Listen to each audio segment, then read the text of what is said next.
Welcome back, ChangeMakers. This month we covered a lot of research about Native Americans. We covered Native American history, we covered the cultures that are specific to this area, and we covered some of Redmond's history and how Native American history can kind of tie into that. So, this topic can be a little touchy for some people. It talks a lot about identity, it talks a lot about current issues with people who are living in America and on reservations today.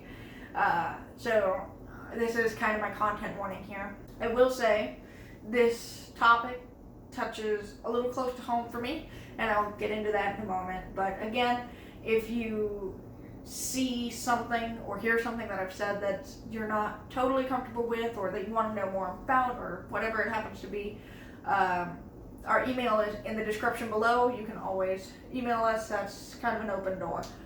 So let's start with a bit of background.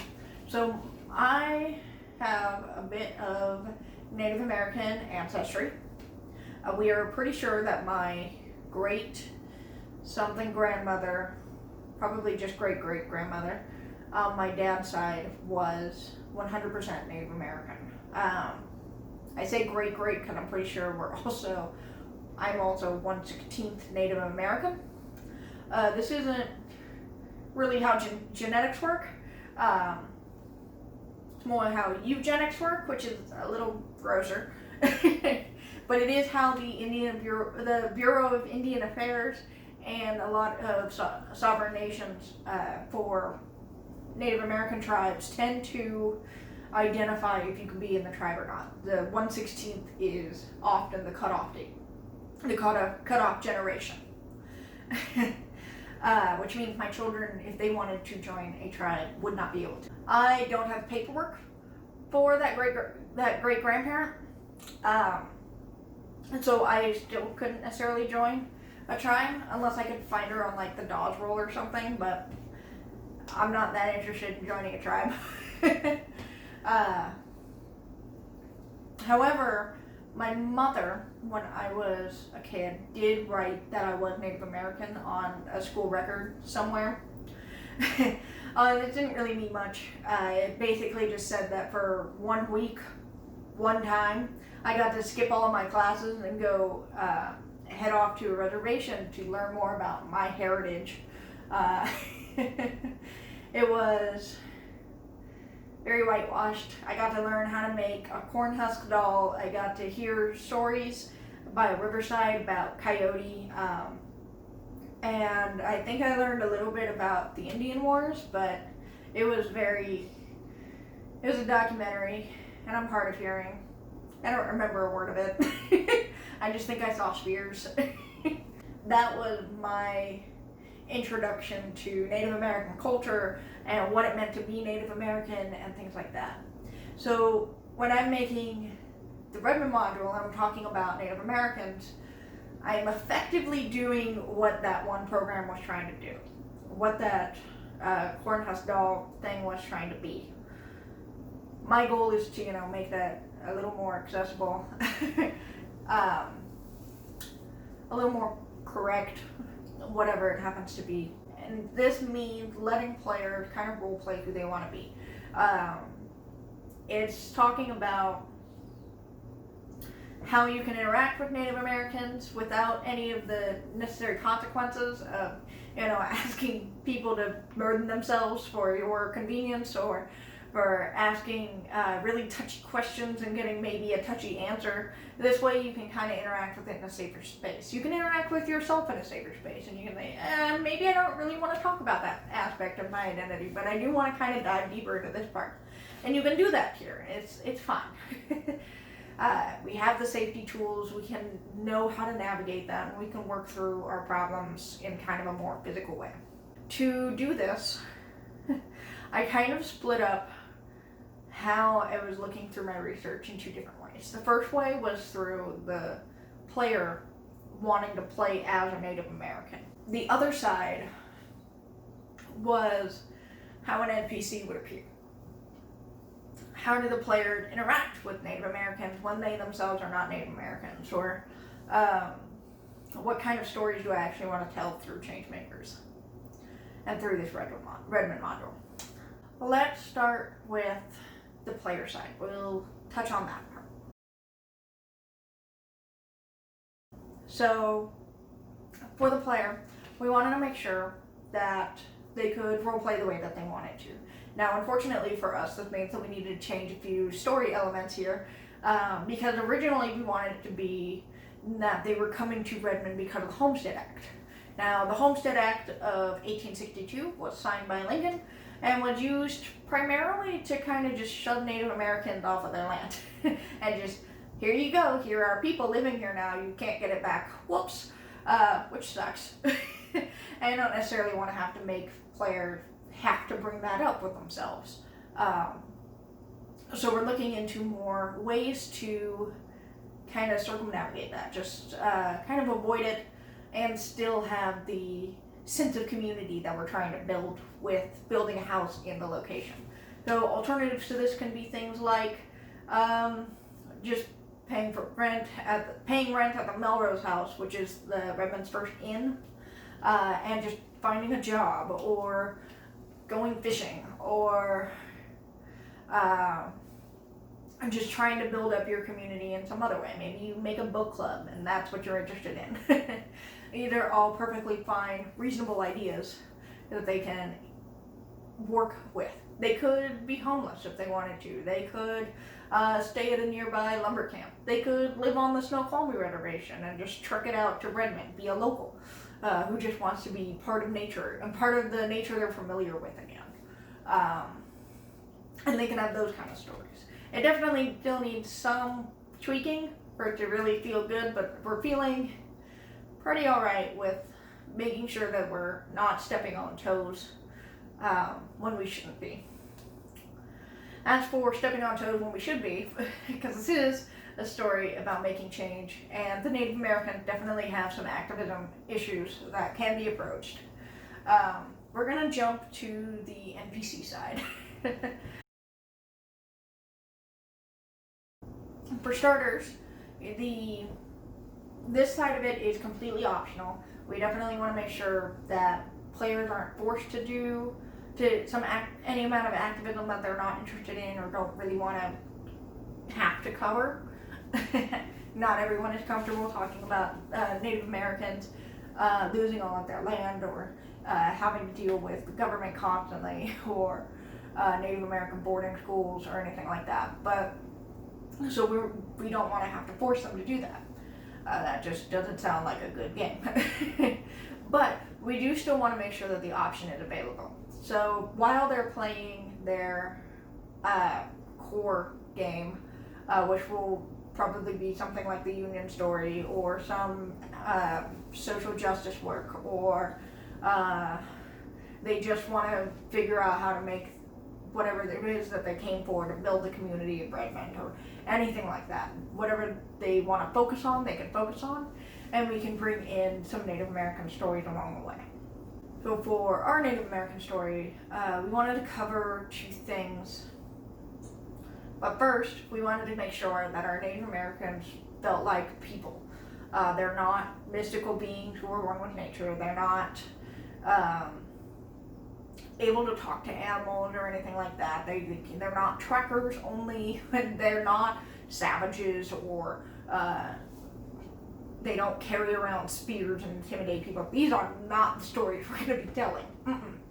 That was more how I got brought up thinking about Native Americans, and that made it even harder to associate with them. I absolutely don't want to push that onto new kids who are trying to figure out their identities. But I do want to cover the reservations. I do want to cover the boarding schools. These are two very important topics to Native Americans, Native American history, and Native American identity to some extent. So, first of all, let's bring up our timeline, just so you can kind of see how we're going to talk about these subjects. So, first off is the 1880s. So, in the 1880s, we are going to include a character who is a Native American. He came from the Snoqualmie Reservation, just like a day's walk away. And he used to be a Semena native. He used to live in the area. He used to fish along the river and build his long houses here, stuff like that. He did the Native American, he did the Semena thing. But now he is officially part of the Snoqualmie tribe. And he misses it. He misses being a part of the Semena tribe. He misses being down here in Redmond and living on the land and doing all of that stuff. So he comes down and gripes about it. He tries to fish, but he doesn't have fishing rights. He tries to get a job, but maybe no one will hire him, or he's constantly having to jump jobs. That's probably more likely. He doesn't quite want to go into Seattle because they're racist. Not that Redmond is much better, but at least it's smaller. Little stories like that. And he'll still teach you about Native American things. He'll still bring up conversation about living on the reservation, or what kind of gripes he has about the government or things like that. He's just talkative and a little noisy, but he's more there to just introduce the problem than he is to actually fight it. His son is at the boarding school in Tulalip, which is about a 2 to 3 days walk away, I think. Might be a week. It's pretty far away. But it's a boarding school made for Native Americans. And sometimes maybe he'll come down for a fishing trip with his dad or something like that. But he doesn't really come up until the turn of the century. And the turn of the century is going to talk more about Prohibition, which happens 1918, 1920-ish, so right at the end there. And you'll do all this build-up into it with the Native American kid. So he's probably graduated by now. He's graduated from the boarding school by now. He started to reconnect with the Native American side of things, because the boarding school definitely would have kind of tried to push that out of him. He wouldn't have been allowed to speak his native language. He wouldn't have been allowed to talk about any storytelling or probably couldn't go fishing or something like that. Or if he did, he needed to do it the European way. Very, very Americanized education. He probably has a more anglicized name, just as many ways as they can to assimilate him into the majority culture. So when he comes in for Prohibition, which is a pretty standard Native American issue for Native American youth, talking about, I've seen a statistic somewhere talking about how Native Americans tend to be more prone to addiction. So he would probably have a bit of that. He would probably have a bit of religious upbringing, which was a driving force behind Prohibition, simply because boarding schools were also strongly driven by Christian beliefs. It was usually either Christian organizations or the government themselves who would run these boarding schools. So he would be primarily, so he may feel a bit conflicted about why he's really strong on Prohibition, but he'll probably still feel that it's right to be against alcohol. That should be illegal. It causes too many problems. It's too dangerous, something like that. And players can have that kind of conversation with him, and interact with him, and see him in a group that isn't entirely about Native Americans. He's just one person in the Prohibition group who happens to be Native American. This can then, and then once you've met him, we can continue the story on with him instead of the dad. So when we hit the 30s, he can be talking more about some of the same issues his dad had, things like having trouble finding work and problems with the reservation that he's joined, maybe because he wanted to find out more about his Native American identity, and things like that. So when the New Deal comes out, historically the Indian New Deal also came out. Prior to the Indian New Deal, Native Americans were having a lot of trouble with their reservations constantly being whittled away by the government. They would be reallocating things a lot per tribe member. So their land was sectioned off into little tiny bits here and there. It wasn't very clear all the time what was federal land and what was Native American land. It was through this kind of dwindling that a lot of tribes in California lost their federal recognition as a tribe, which is dangerous. So, of course, leading up to the Indian New Deal, we didn't have a whole story about them coming to the players for help to back them as a city. The city of Redmond could back the Native Snoqualmie tribe into being continued to be federally recognized as a tribe, to help support the Indian New Deal and get a better way of land allotment, a better method of land allotment. This, of course, had some downsides as well. Things like it was still following a lot of the American ideals. Native American tribes needed to be governed like an American government. It was still primarily agriculture focused, even though, especially in the Northwest, Native Americans weren't really doing agriculture. They were mostly fishing groups. So it doesn't really make sense to allot them for, here's your potato farm. That's not really how that worked.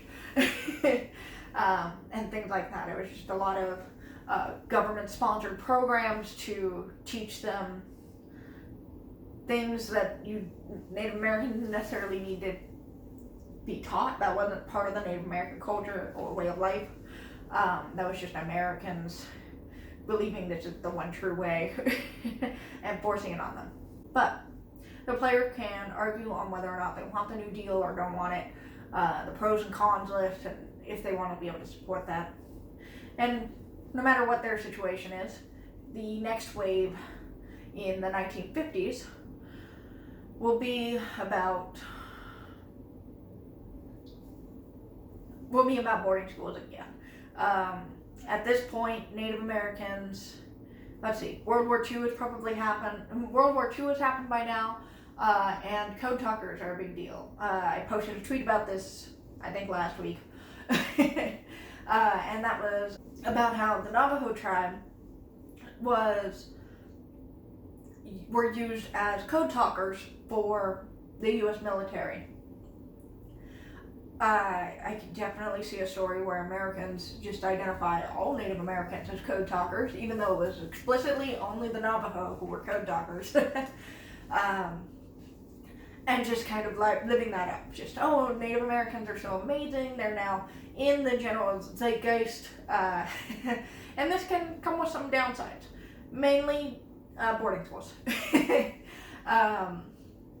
Maybe not exactly boarding schools, but it's something where they notice Native Americans more, which means Child Protective Services comes in a lot more often to take children away and bring them to white families. It's now time to send Native American children back to white boarding schools to teach them the right way to be American, even though they're Native American.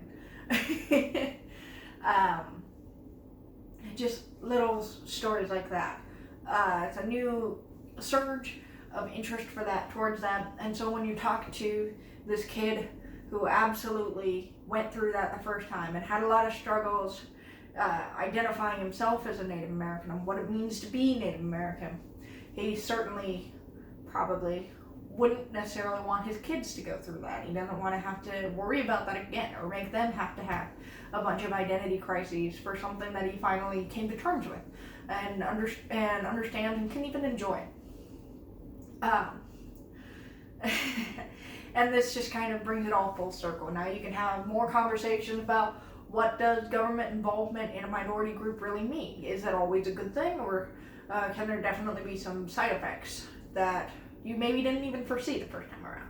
What does being Native American really mean? Is that really all? Is it really? What does your current education system say about tell you should be the right or wrong way to do things? Does that fall in line with your own cultural beliefs? What do your parents think? Just questions like that. It doesn't need to be as deep as that, but it can definitely bring up kind of the into the future kind of questions. Similar to my own questions when I was going through something similar as a kid. As when I was doing that Native American program as a kid in elementary school. It's that kind of story. That's all we have. Next month, I'm probably going to be talking about disabilities. I want to specifically make sure I cover what disability looked like in the 1880s and disability support structures and all of that. I want to see kind of what pre-ADA looked like, just generally speaking, because that didn't come up until the 90s. And specifically, because the Native American stories kind of brought this to light, but I want to make sure I can cover what does being a part of a community without necessarily it being having a job mean. How do people with disabilities interact with that? Because that's a pretty common theme in the disability community, is you are not your work. And that's a really important detail. So what is that? How do you show that in a community? And can I find more interesting ways to kind of connect them to that? Please like and subscribe to us on Facebook, Twitter, and here, YouTube. Just so you get an update when we post again. See you in a month. Goodbye.